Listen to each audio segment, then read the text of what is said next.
कृष्णाय वासुदेवाय हरि परमात्मने प्रणतः क्लेशनाशाय गोविंदाय नमो नमः। हरे कृष्णा। आज आप सुनेंगे गुरुवार के दिन बड़ी ही पवित्र कथा। गुरुवार का व्रत करने से, कथा को सुनने से सभी मनोकामनाएं पूरी होती हैं। तो आइए लक्ष्मी नारायण भगवान के चरणों का ध्यान करें और कथा को सुनें। प्राचीन समय में आर्यव्रत में दिग्विजय नामक एक राजा था। राजा दिग्विजय अपनी प्रजा की सुख दुख का बहुत ध्यान रखता। राजा की महल से कोई निर्धन खाली हाथ नहीं जाता। वे प्रतिदिन भगवान बृहस्पति देव की पूजा करने के लिए मंदिर में जाया करता। हर बृहस्पतिवार को राजा भगवान बृहस्पति देव का व्रत रखता था। भगवान बृहस्पति देव की पूजा अर्चना के बाद व्रत की कथा सुनता और एक ही समय भोजन करता था। लेकिन उसकी रानी राजा की पूजा पाठ और व्रत को बिल्कुल भी पसंद ना करती। राजा ने उसे कई बार समझाया, लेकिन रानी के व्यवहार में कोई बदलाव नहीं आया। रानी कभी भी निर्धन को अन्न, वस्त्र, धन आदि दान नहीं देती। इतना ही नहीं, वे राजा को भी व्रत रखने, निर्धन को धन, वस्त्र आदि दान देने के लिए मना करती। एक बार जंगल के कुछ हिंसक जानवरों ने राजा दिग्विजय की नगर में घुसकर लोगों को मारना शुरू कर दिया। प्रजा ने जब राजा दिग्विजय से जंगली जानवरों के उत्पात की बात कही, तो वह स्वयं उनके शिकार के लिए गया। राजा दिग्विजय शिकार पर गया हुआ था। रानी महल में प्रसन्नता पूर्वक झूला झूल रही थी। उसी दिन भगवान बृहस्पति देव अपना रूप परिवर्तित करके निर्धन भिक्षुक के रूप में महल के द्वार पर पहुंचे। बृहस्पति देव ने रानी से भिक्षा मांगी तो रानी क्रोधित स्वर में बोली, हे भिक्षुक, सुबह से भिक्षा देते देते तो मैं परेशान हो गई हूँ। अभी मुझे महल के बहुत से काम करने हैं। महल के कामों से अवकाश मिले तो मैं तुम्हें कुछ भिक्षा दूं। भगवान बृहस्पति देव ने कहा, हे देवी, भिक्षा देने में भला कितना समय लगता है? तुम भिक्षा देकर भी महल के कामों को पूरा कर सकती हो। भिक्षुक के वचन सुनकर रानी ने क्रोधित होकर कहा, लोगों को दान देने के लिए तो मेरे पति ही बहुत हैं। वे हर समय भिक्षुकों को अन्न, वस्त्र आदि दान देते रहते हैं। उनकी इस तरह दान देने से मैं बहुत तंग आ चुकी हूँ। इससे तो अच्छा हो हमारा सारा धन ही समाप्त हो जाए, ताकि प्रतिदिन दान देने के कष्ट से मुक्ति मिले। रानी की बात सुनकर भगवान बृहस्पति देव मन ही मन मुस्कुराते हुए बोले, हे रानी, भगवान तुम्हारी यह इच्छा अवश्य पूर्ण करेंगे। तुम इस समस्या से छुटकारा पाना चाहती हो तो बृहस्पतिवार को सुबह सूर्य उदय से पहले मत उठना। जब सूर्य की तेज धूप निकल आए तभी उठना। फिर पूरे महल को गोबर से लीपकर सिर से पांव तक स्नान करना। अपने लंबे बालों को अवश्य धोना। राजा से कहना वह बृहस्पतिवार को हजामत बनाए। राजा को भोजन में मांस, मदिरा अवश्य देना। निरंतर 7 बृहस्पतिवार तक ऐसा करने से तुम्हें धन की मुसीबत से अवश्य मुक्ति मिल जाएगी।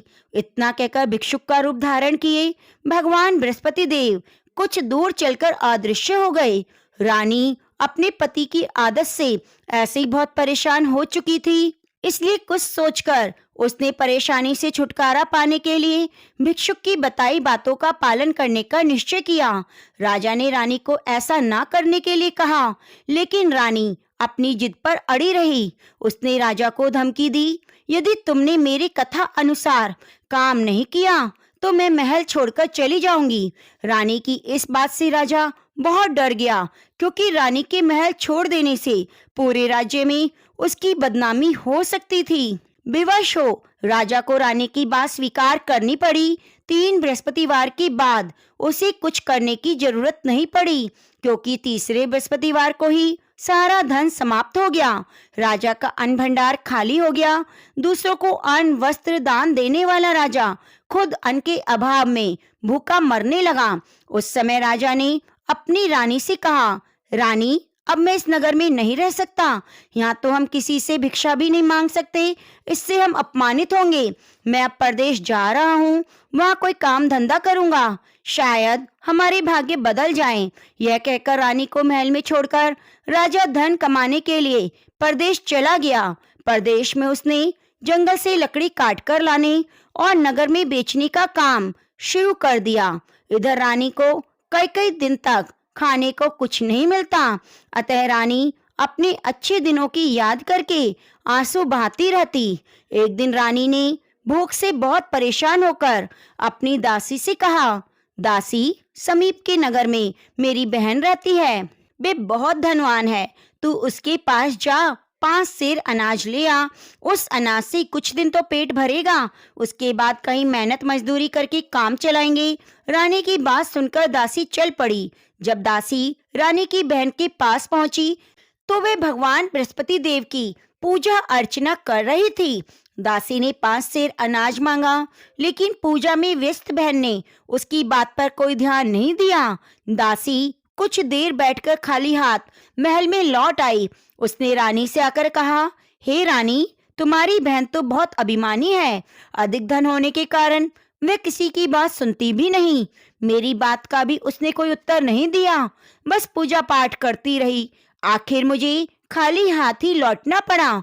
रानी ने उदास मन से कहा, दासी, जब बुरे दिन आते हैं तो कोई सहायता नहीं करता, अपने भी मुंह मोड़ लेते हैं। यह सब हमारे भाग्य का दोष है। उधर पूजा पाठ के बाद रानी की बहन ने जब दासी की ओर देखा तो वह वहां से जा चुकी थी। बहन ने सोचा, अवश्य मेरी बहन पर कोई विपत्ति आ पड़ी है, तभी तो उसने दासी को भेजकर 5 सेर अनाज मंगवाया था। यह सोचकर वह एक घोड़ा गाड़ी पर सवार हो रानी से मिलने चल पड़ी। रानी के महल में पहुंचकर उसने कहा, बहन, मुझे क्षमा करना। जब तुम्हारी दासी आई थी उस समय मैं बृहस्पति देव की पूजा कर रही थी, इसलिए पूरी व्रत कथा सुने बिना मैं उठ नहीं सकती। भगवान विष्णु का पूजन समाप्त करके जब मैं उठी तो तुम्हारी दासी वहां से लौट आई थी। रानी ने बहन को सारी दुख भरी कहानी सुनाकर कहा, मैंने दासी को 5 सेर अनाज लाने के लिए भेजा था। बहन ने रानी की कहानी सुनकर कहा, बहन, मैं बृहस्पतिवार का व्रत रखकर भगवान बृहस्पति देव की पूजा करती हूँ। भगवान बृहस्पति देव सबका कल्याण करते हैं। तुम भी भगवान बृहस्पति देव का स्मरण करके अपने महल के किसी कक्ष में जाकर देखो, शायद कहीं अनाज रखा मिल जाए। बहन की बात सुनकर रानी ने मन में सोचा, उसकी धनवान बहन अवश्य ही उसका उपहास कर रही है। लेकिन भगवान बृहस्पति देव का नाम लेकर वे महल के कक्ष में गई। उस कक्ष के अंधेरे कोने में एक घड़ा रखा हुआ था। रानी ने उसमें हाथ डालकर टटोला तो सचमुच उस घड़े में अनाज भरा हुआ था। रानी बहुत हैरान हुई। उसने अपनी बहन से कहा, हे बहन, मुझे भी भगवान बृहस्पतिवार के व्रत की विधि बताओ, अब मैं भी उनका व्रत रखा करूंगी। तब बहन ने उसे बताया, हे रानी बहन, बृहस्पतिवार को सूर्य उदय से पूर्व उठकर स्नान करके बृहस्पतिवार का व्रत रखना चाहिए, लेकिन उस दिन सिर नहीं धोना चाहिए। चने की दाल, मुनक्का, किशमिश लेकर केले के वृक्ष के पास जाकर उसकी जड़ में भगवान बृहस्पति देव की पूजा करनी चाहिए। घी का दीपक जलाकर रखना चाहिए। उस दिन एक ही समय भोजन करें और भोजन में चने का आटा, पीले खाद्य पदार्थ ग्रहण करें। बृहस्पतिवार का व्रत रखने से घर में धन धान्य की वृद्धि होती है, अनाज से भंडार भर जाते हैं। इस व्रत के विधिवत करने से निसंतान को संतान की प्राप्ति होती है। बहन के वचन सुनकर रानी ने तुरंत ही भगवान बृहस्पति देव का व्रत रखने का निश्चय कर लिया। 7वें दिन जब बृहस्पतिवार आया तो रानी ने बृहस्पतिवार का व्रत रखा। कहीं से मांगकर उसने चने और गुड़ का प्रबंध किया। चने की दाल से केले की जड़ में विष्णु भगवान का पूजन किया और घी का दीपक जलाकर भगवान बृहस्पति देव की पूजा की। रानी विष्णु भगवान के भोग के लिए पीले अन्न का कहीं से प्रबंध ना कर सकी, अतः वह मन ही मन परेशान होने लगी। उधर भगवान बृहस्पति देव रानी के विधिवत व्रत रखने के कारण उससे बहुत प्रसन्न हुए, अतः वह अपना रूप परिवर्तित करके 2 थालियों में पीला भोजन लेकर रानी के घर पहुंचे। भगवान बृहस्पति देव ने दासी से कहा, हे दासी, मैं तुम्हारी और रानी के लिए व्रत का पीला भोजन लाया हूँ। भोजन देकर वह चले गए। दासी ने रानी से भगवान बृहस्पति देव को भोग लगाकर भोजन करने के लिए कहा। रानी को कुछ पता नहीं था। वह दासी से बोली, दासी, क्यों निर्धनता पर मेरा उपहास करती हो? तब दासी ने कहा, अभी अभी कोई आदमी मुझे 2 थालियों में पीला भोजन देकर गया है। वेशभूषा से तो मुझे कोई पुजारी लगता था। रानी ने बृहस्पति भगवान को भोग लगाया, फिर बचा हुआ भोजन दासी के साथ बैठकर ग्रहण किया। रानी प्रत्येक बृहस्पतिवार को विधिवत व्रत रखकर बृहस्पति देव की पूजा करने लगी। रानी के व्रत रखने से भगवान बृहस्पति देव बहुत प्रसन्न हुए। रानी के महल में धन की वर्षा होने लगी। कुछ ही दिनों में रानी के पास काफी धन एकत्रित हो गया। उसके अन्न के भंडार भी भर गए। इतना सब कुछ होने से रानी पुनः पहले की तरह आलसी और अभिमानी हो गई। एक दिन रानी ने किसी भिक्षुक को आलस्य के कारण खाली हाथ लौटा दिया तो दासी ने कहा, रानी जी, आप फिर पहले की तरह धन संपत्ति पाकर आलसी हो गई हो। निर्धन को अपने द्वार से खाली हाथ लौटाना अच्छा नहीं होता। भगवान बृहस्पति देव की अनुकंपा से हमें अत्यधिक धन और अन्न मिला है, इसलिए आलस्य छोड़कर हमें निर्धनों को दिल खोलकर दान देना चाहिए। दान देने से आपके परिवार का नाम होगा और भगवान बृहस्पति देव प्रसन्न होकर आपका कल्याण करेंगे। दासी की बात सुनकर रानी ने निर्धनों को फिर से दान देना शुरू कर दिया। कई निर्धन ब्राह्मणों को धन देकर उनकी कन्याओं के विवाह में सहायता की। रानी की सब जगह प्रशंसा होने लगी। धन संपत्ति मिलने के बाद रानी को राजा की याद सताने लगी। रानी ने एक दिन दासी से कहा, दासी, पता नहीं मेरे स्वामी परदेश में किस हाल में होंगे, मुझे उनका पता लगाना चाहिए। रानी ने पूजा के समय भगवान बृहस्पति देव से प्रार्थना की उसके पति को जल्दी घर लौटने का स्मरण कराएं। उसी रात भगवान बृहस्पति देव प्रदेश में रह रहे राजा दिग्विजय के स्वप्न में आकर बोले, हे राजन, तुम अपने नगर को लौट जाओ, तुम्हारी रानी तुम्हें बहुत याद कर रही है। राजा सुबह उठकर लकड़ियां काट कर लाने के लिए जंगल की ओर चल पड़ा। जंगल से गुजरते हुए मैं सोचने लगा कि रानी की गलती से उसे कितने दुख भोगने पड़े हैं। राजपाट छोड़कर प्रदेश में आकर रहना पड़ा है। जंगल से लकड़ियां काटकर नगर में बेचकर गुजारा करना पड़ा है। उसी समय बृहस्पति भगवान एक सन्यासी के वेश में राजा के पास पहुंचे। भगवान ने राजा से पूछा, हे लकड़हारे, तुम किस चिंता में डूबे हो? राजा ने दुखी मन से अपनी सारी बात उस सन्यासी को बताई। उसकी कथा सुनकर सन्यासी ने कहा, हे लकड़हारे, तुम्हारी पत्नी ने भिक्षुक को धन नहीं देने के लिए आलस्य किया था। इससे भगवान बृहस्पति देव क्रोधित हो गए हैं। उनके क्रोधित होने से तुम्हारी ऐसी हालत हुई है। लेकिन अब चिंता करने की बात नहीं, तुम घर लौटकर विधिवत भगवान बृहस्पति देव का व्रत रखना आरंभ कर दो। बृहस्पति देव का व्रत रखकर चने की दाल और गुड़ को जल से भरे बर्तन में डालकर केले के वृक्ष की पूजा करो। उसके बाद व्रत की कथा सुनो। स्वयं भी व्रत कथा कह सकते हो। इस प्रकार व्रत करने से भगवान बृहस्पति देव तुम्हारी सभी मनोकामनाएं पूरी करेंगे। राजा ने सन्यासी से कहा, हे सन्यासी, मैं भगवान बृहस्पति देव की पूजा करना तो चाहता हूँ, लेकिन लकड़ियां काटकर बेचने से बस अपना पेट भर पाता हूँ। भगवान की पूजा के लिए धन कहाँ से लाऊं?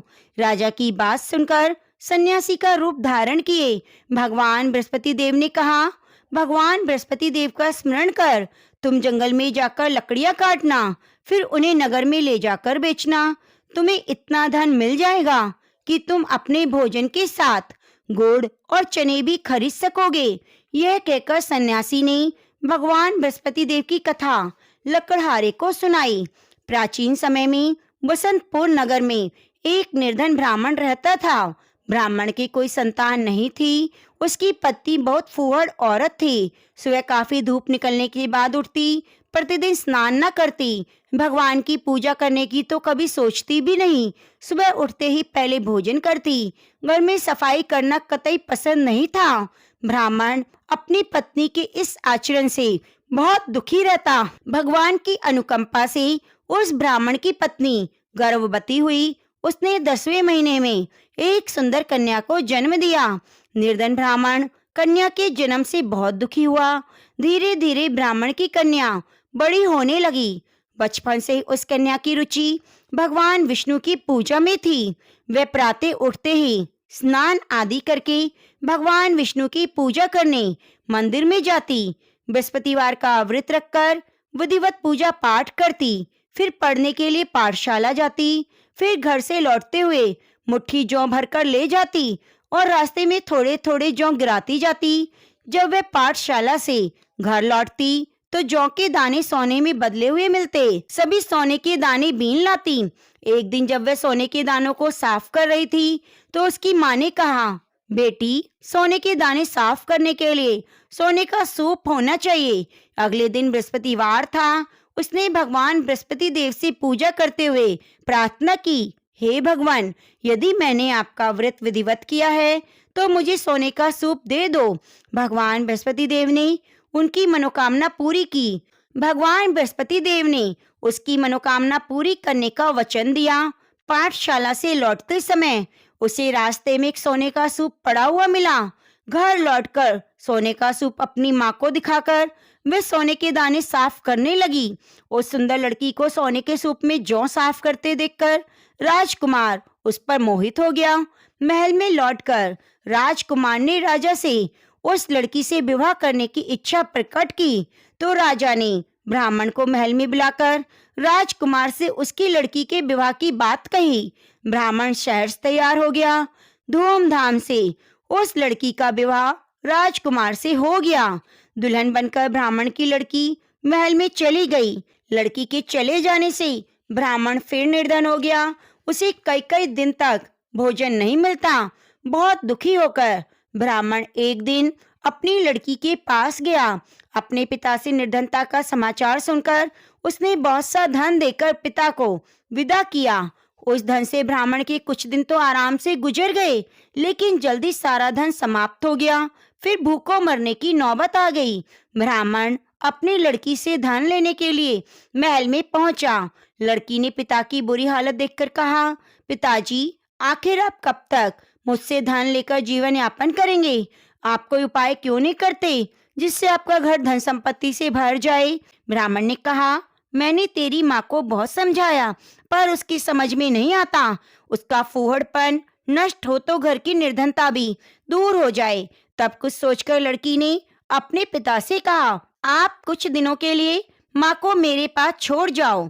ब्राह्मण अपनी पत्नी को लड़की के पास महल में छोड़ आया। लड़की ने अपनी माँ से कहा, माँ, तुम प्रातःकाल उठकर स्नान आदि करके भगवान विष्णु की पूजा करना।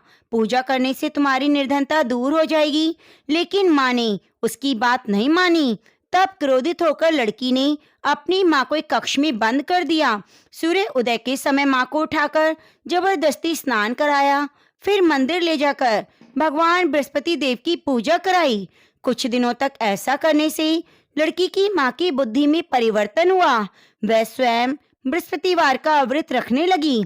उसके व्रत रखने से ब्राह्मण के घर में भगवान विष्णु की अनुकंपा से धन की वर्षा होने लगी। दोनों पति पत्नी धन धान्य पाकर आनंद पूर्वक जीवन यापन करते हुए विष्णु धाम को चले गए। लकड़हारा बने राजा ने सन्यासी से भगवान बृहस्पति देव की यह कथा सुनकर बृहस्पतिवार का व्रत रखकर भगवान विष्णु की पूजा की। उस दिन से उसके सभी कलेश दूर हो गए।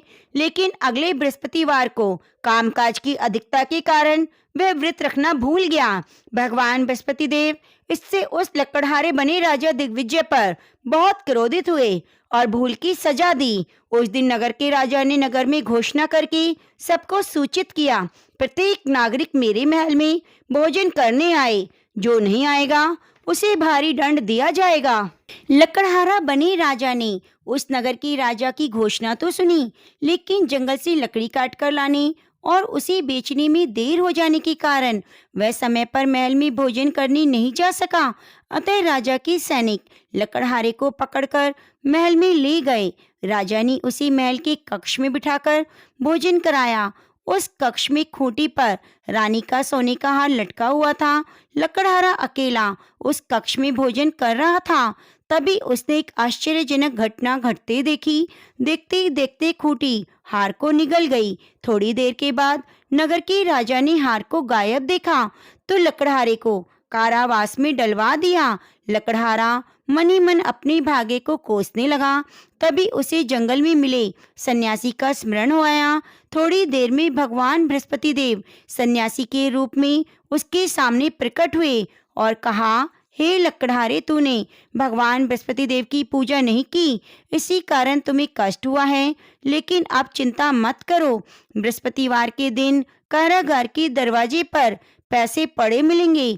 भगवान बृहस्पति देव का व्रत रखकर पैसों से पूजा सामग्री मंगाकर पूजा करोगे तो तुम्हारे सभी दुख दूर हो जाएंगे। बृहस्पतिवार के दिन दरवाजे पर पड़े मिले पैसों से चने और गुड़ मंगाकर लकड़हारे ने बृहस्पतिवार की कथा सुनी तो भगवान बृहस्पति देव ने प्रसन्न होकर नगर के राजा को स्वप्न में लकड़हारे को कारागार से मुक्त करने को कहा। सुबह राजा ने अपने कक्ष में जाकर देखा तो खूंटी पर रानी का हार मिल गया। राजा ने लकड़हारे को मुक्त कर दिया, बहुत सा धन आभूषण देकर विदा किया। लकड़हारा बना राजा उस नगर से चलकर अपने नगर पहुंचा तो नगर में कुएं, धर्मशाला, बाग बगीचे देखकर बहुत खुश हुआ। राजा ने एक व्यक्ति से पूछा, ये कुएं, धर्मशाला किसने बनवाई है? उस व्यक्ति ने राजा को बताया, ये सब रानी और दासी ने बनाए हैं। राजा नगर के जिस भी आदमी से इसके बारे में पूछता तो सभी रानी और दासी का नाम बताते। राजा जब महल में पहुंचा तो रानी ने उसका भव्य स्वागत किया। तब राजा ने निश्चय किया, सप्ताह में एक बार तो सभी बृहस्पति देव का व्रत और पूजन करते हैं, परंतु मैं प्रतिदिन व्रत किया करूंगा, दिन में 3 बार कथा कहा करूंगा। अब राजा हर समय दुशाले में चने की दाल बांधे रहता, दिन में 3 बार बृहस्पति देव की कथा कहता। कुछ दिनों के बाद राजा को अपनी बहन की याद आई। एक दिन घोड़े पर सवार होकर राजा अपनी बहन से मिलने चला। अभी राजा नगर के बाहर ही पहुंचा था कि उसने कुछ लोगों को शव ले जाते हुए देखा। राजा को स्मरण हो आया कि आज उसने किसी को बृहस्पतिवार की व्रत कथा नहीं सुनाई है। राजा ने लोगों को रोककर कहा, भाइयों, आप शव ले जाने से पहले मुझसे बृहस्पतिवार की कथा सुन लें। लोगों ने राजा पर क्रोधित होते हुए कहा, तुम पागल तो नहीं हो गए? लेकिन कुछ बूढ़े लोगों ने कहा, अच्छा भाई, हम तुम्हारी कथा भी सुन लेंगे, चलते चलते सुना लो। राजा ने चलते हुए आधी कथा सुनाई। शव हिलने लगा। राजा की पूरी कथा सुनते ही शव उठकर बैठ गया। लोगों ने हैरानी से दांतों तले उंगली दबाई और अगले बृहस्पतिवार से भगवान बृहस्पति देव का व्रत रखने, कथा सुनने का निश्चय कर लिया। घोड़े पर सवार राजा चलते हुए किसान के पास पहुंचा। किसान अपने खेत में हल चला रहा था। उसे देखकर राजा ने कहा, अरे भाई, मुझसे मेरी बृहस्पतिवार की कथा सुन लो। किसान झुंझलाकर बोला, हे भाई, तुम देखते नहीं, जितनी देर में तुम्हारी कथा सुनूंगा उतनी देर में तो पूरे खेत में हल चला लूंगा। राजा निराश होकर चलने लगा। तभी किसान की बैल लड़खड़ाकर जमीन पर जा गिरी। किसान के पेट में जोरों का दर्द होने लगा। किसान की पत्नी जब खाना लेकर आई तो किसान से इस बारे में पूछा। किसान ने घुड़सवार की पूरी कहानी सुनाई। किसान की पत्नी दौड़ती हुई राजा के पास पहुंचकर हाथ जोड़कर बोली, भैया, मैं तुम्हारी कथा सुनने को तैयार हूँ। राजा ने उसके खेत पर पहुंचकर बृहस्पतिवार की कथा सुनाई। कथा समाप्त होते ही बैल उठकर खड़े हो गए। किसान के पेट का दर्द भी ठीक हो गया। राजा बहन के घर पहुंचा तो उसकी बहुत आवा भगत हुई। अगले दिन सुबह उठकर राजा ने देखा घर के सभी लोग भोजन कर रहे हैं। किसी भूखे को बृहस्पतिवार की कथा सुनाए बिना राजा भोजन नहीं करता था। उसने बहन से कहा, बहन, क्या घर में कोई ऐसा व्यक्ति है जिसने अभी तक भोजन ना किया हो? उसकी बहन बोली, भैया, हमारे घर में तो क्या, आपको पूरे नगर में कोई व्यक्ति नहीं मिलेगा जिसने सुबह सुबह भोजन ना किया हो। तब राजा बहन के घर से निकलकर बिना भोजन के व्यक्ति की तलाश के लिए नगर में घूमने लगा। एक गडरिये के घर में उसका बेटा बीमार होने के कारण भूखा रह गया था। राजा ने उस बेटे को जाकर बृहस्पतिवार की कथा सुनाई। कथा सुनते सुनते ही गडरिये का बीमार बेटा ठीक हो गया। सबने राजा की बहुत प्रशंसा की। एक दिन राजा ने अपनी बहन से कहा, बहन, हम अपने घर को जाना चाहते हैं, तुम भी मेरे साथ चलो, कुछ दिन वहां रहकर लौट आना। राजा की बहन ने अपनी सास से पूछा तो सास ने ताना देते हुए कहा, बहू, मायके जाना,